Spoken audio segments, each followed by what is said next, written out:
The protests around the country have been about excessive force and deaths of black men at the hands of police. John Langeler talked with UNLV Assistant Professor of African American Studies, Tyler D. Parry, about why George Floyd's death is the one that sparked this call. Another difference, and I don't know if this is indicative of the actual case of Mr. Floyd or if it's a sign of a change in the community, is seeing in some cities law enforcement joining the protest, kneeling with them, coming out against the police actions in Minneapolis.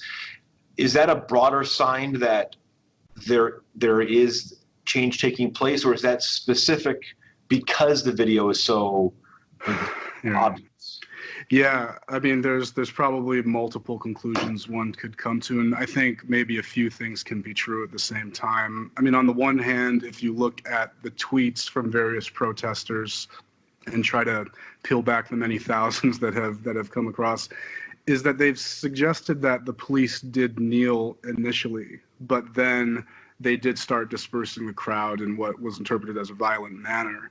And so my opinion here is that I think that there are probably many police officers that are sympathetic, if not overtly supportive of the actual protests, but they are trapped within a system that's predicated upon, I guess, brotherhood of fraternity, that you have to support police officers, your fellow police officers, before anyone else. And so it makes them difficult to actually support it consistently. I mean, you might kneel for an hour, but then you are arresting or beating people up who you see or you interpret as causing a disturbance.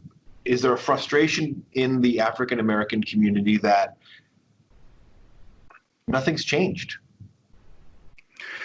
Or have things changed and this, have things changed and this is an outlier?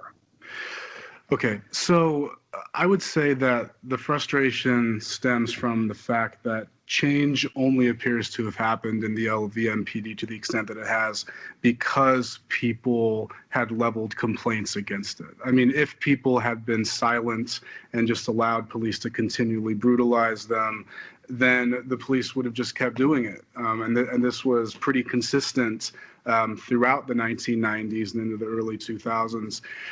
It seems that the significant change, I mean, I'm from here, I'm from Las Vegas originally, and I'm old enough to remember when Stanley Gibson was murdered, essentially in the parking lot, Gulf War veteran, African-American man who had mental health issues.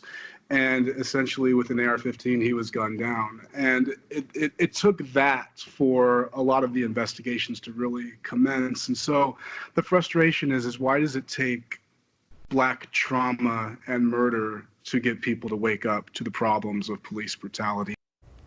That was John Langeler having that conversation with Dr. Parry, who went on to say that legislative leaders need to iron out a concrete plan in order to create long-lasting change going forward.